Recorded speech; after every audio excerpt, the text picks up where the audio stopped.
Socialist experiments of the past are both a major anchoring point for modern leftists and an issue of serious criticism in many radical circles.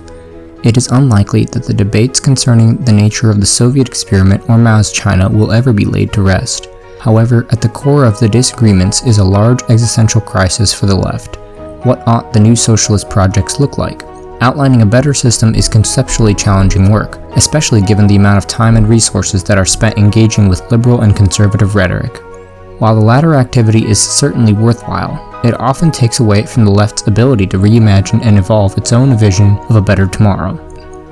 It's likely not a matter of great controversy that the democratic systems of the West today leave much to be desired. Such a sentiment is felt not only by the left, but by an alarmingly burgeoning reactionary tendency that has taken on a global scale. The rise of neo-fascism in particular, and right-wing ideology in general, is a symptom of a decaying liberal world order. Donald Trump's victory in 2016, the UK's Brexit fiasco, the emergence of Germany's AfD party, the return of neo-fascism with Brazil's Bolsonaro, and many other similar phenomena reveal the cracks in a system that the left has criticized relentlessly for centuries. What then should leftists present as a solid alternative model for politics, governance, and the economy? This video will deal with precisely this question. It should be worth mentioning that there can be no such thing as an exhaustive discussion of alternatives to capitalism. The purpose of this video is to facilitate a reinvention in the left of what socialism could look like in the future. There are many proposed alternatives for the organizational and procedural structure of politics in a post-revolutionary society. In this video, we will take a look at a variation of Soviet democracy, sometimes known as council democracy. Obviously, this political model does not boast universal applicability. In fact, no reasonable model could claim such an impossible characteristic. Nevertheless, as will be explained below, this approach might work especially well for larger socio-political entities. To understand what Soviet democracy is, first we need to rehabilitate the word Soviet itself. Many, even within the left, associate the term strictly with the USSR and other analogous Marxist-Leninist experiments. In fact, Soviet comes from the Russian word for council, hence Soviet democracy is sometimes referred to as council democracy. The foundational framework of this political system is as follows. 1. Soviets are organized in all aspects of life. These councils can be arranged in the workplace, a neighborhood, a military barracks, etc. Councils are directly elected bodies whose delegates are members of the organization or community associated with the council. In other words, workers of an enterprise in a workplace council, residents of a neighborhood in a residential council, and so on and so forth. Soviets operate under the principle of an imperative mandate, as opposed to the free mandate of liberal democracies, where elected representatives are bound by the conscious and a loose, nonverbal contract with their constituents. The imperative mandate creates direct instructions from the constituency that the delegates and representatives must work towards. Failure to meet the objectives laid out by the imperative mandate can result in the immediate recall of the elected official by his or her constituency. This recallability is effective at any point in time, provided the voting base can amass a substantial enough vote to remove a person from their elected position. A merging of legislative, executive, and judicial responsibilities for the elected body. Smaller elected bodies that represent localities can organize into a larger congregation at regional, national, or multinational levels. This system drastically redefines the democratic process in comparison to its liberal counterpart. Liberal democracies, for example, rely heavily on what is known as horizontal accountability, which is what most Americans might understand today as the checks and balances system and the separation of powers. Indeed, council democracy abandons horizontal accountability by eliminating the separation of powers, the ability of distinct branches of government to hold each other accountable. At face value, this might seem to be an alarming change, but let us consider what council democracy does to account for this loss. Instead of relying on horizontal accountability, council democracy constructs vertical accountability. Points 2 and 3 are especially reflective of that. The imperative mandate becomes a powerful tool by which elected persons would be held accountable. Similarly, the threat of recall alone ought to be sufficient in deterring divergence from adequate legislative or executive duties. Thus, elected individuals at any and all levels will be held accountable by the people who elected them directly, and not by parallel government structures. In such a context, the separation of powers and the American system of checks and balances appears antiquated. In the American status quo, accountability works loosely like so. Most of the accountability is horizontal. The public cannot directly influence the judicial system, nor can it influence the executive branch to a large degree. In fact, the public can only elect the head of the executive branch, but it cannot weigh in on the appointments made by the elected president. What influence the masses do have is limited to the free mandate principle and the lack of recall power. By comparison, here's what a council democracy offers in terms of restructuring the government and redefining accountability. What is different in this system? For one, we have democratized not only geographically bounded entities, but workplaces as well, a key feature missing in liberal capitalist democracies. In the council democracy system, the imperative mandate applies from level to level. We may no longer have horizontal accountability, but all functions of the government, whether they be executive, legislative, or judicial, are subject to public consideration. Dissatisfaction with how an elected factory council member is handling his or her tasks would result in a recall or a threat of one. The smaller council can vote to recall the larger council members. This can be effective going up the chain all the way to the federal or international levels. Even though it is now several steps removed from the larger councils, a dissatisfied constituency can still vote at any point in time to recall council members or entire local councils if those elected bodies are not holding the larger ones accountable. In general, council democracy greatly expands public input into the political process. It attacks the environment in which career politicians thrive by establishing a constant state of vigilance, enforced by a regular public participation in politics and the economy. We will now turn to yet another modification of the electoral process that will make vertical accountability in such a system even more streamlined. The above council system still has imperfections, though it is already more democratic than its liberal counterpart. Council democracy is far more direct than representative democracy, in which candidates for election are not required to follow through on any policy proposals. Moreover, representative democracies, as is often seen in the United States, present the voting public with a lesser of two evils dilemma that greatly limits social potential. How can council democracy be improved? Using the council democracy graphic, let us suppose that a larger council voted on a policy that ended up being too unpopular among the general public.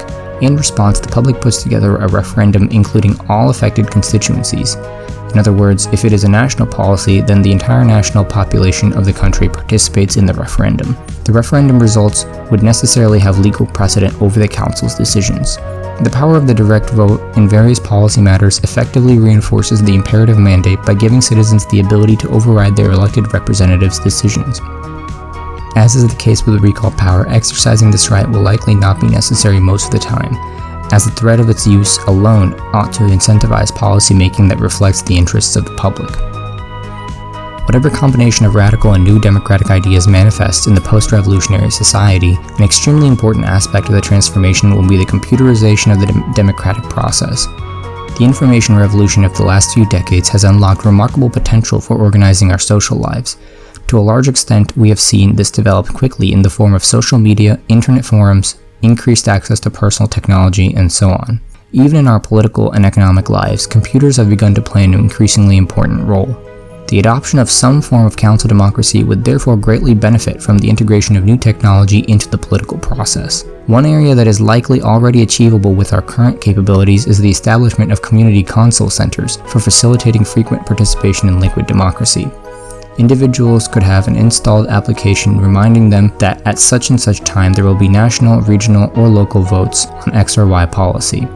The application could provide regular notifications on voting opportunities and offer directions to the nearest council centers. The council centers would be very easily repurposed voting centers, but with installed devices that are intricately connected to a massive circuit of electoral technology. Liquid democracy may have been too complicated for a significantly less educated and less technologically savvy public 50 years ago, but today's technology opens the doors for an explosion of civic engagement. Moreover, previously disillusioned citizens of voting age would be greatly incentivized to keep up with various policy issues, knowing that their participation in referendums or council elections will be strictly reinforced by a vertical accountability system.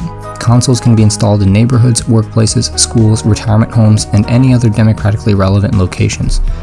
Already existing voter identification methods could easily be incorporated into a scanning mechanism at a local council center, and newer identification methods would always be preferred and implemented as they became available for wide use. In general, a complete reinvention of the democratic process coupled with the integration of the latest technologies into the political system would result in substantially greater public participation in politics. This new system would be able to more accurately reflect the interests of the people while still drawing on the competence and expertise of individuals who the public would trust their political power with. Though many leftists defend the planned economic model as it existed in the Soviet Union, there were undoubtedly several drawbacks to this organization of production and distribution. The biggest disadvantages rested on the fact that a planned economy would forever remain imperfect if it was controlled directly by people. Corruption, greed, or simple human error always played an undeniable role in the history of the Soviet economy. This was especially the case as party control matured and a bureaucratic class settled in. To be sure, the accusations mounted by liberal critics of the Soviet economic system are mostly outlandish and steeped in ideology. Nevertheless, there were inefficiencies in the Soviet economy, and the Soviets themselves acknowledged that. The advent of computer technology in the USSR in the late 50s began to interest a number of Soviet specialists. Could computers eliminate the issue of human corruption and error? As computers evolved at a rapid pace, would they be able to take on logistical and economic tasks that were entirely impossible for people to comprehend on their own? Thus began the cult of cybernetics, which ardently advocated for the automation of planning and management processes in the economy. Viktor Glushkov, a leading figure in these projects, advocated for something called OGAS. OGAS was the blueprint for a nationwide computer network that would hold massive amounts of economic and logistical data. The system was going to be a means for computers to communicate with themselves from one production center to another, as well as to central facilities that would then relay data back to individual enterprises. Not only that, OGAS computers could use available data to optimize production quotas and account for changes in localized production points.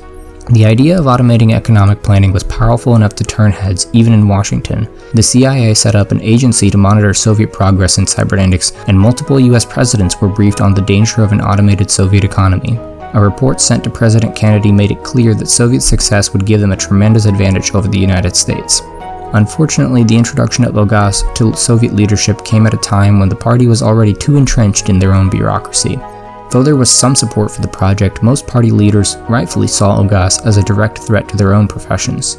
The successful implementation of OGAS would have greatly curtailed corruption and essentially rendered many positions in the government obsolete.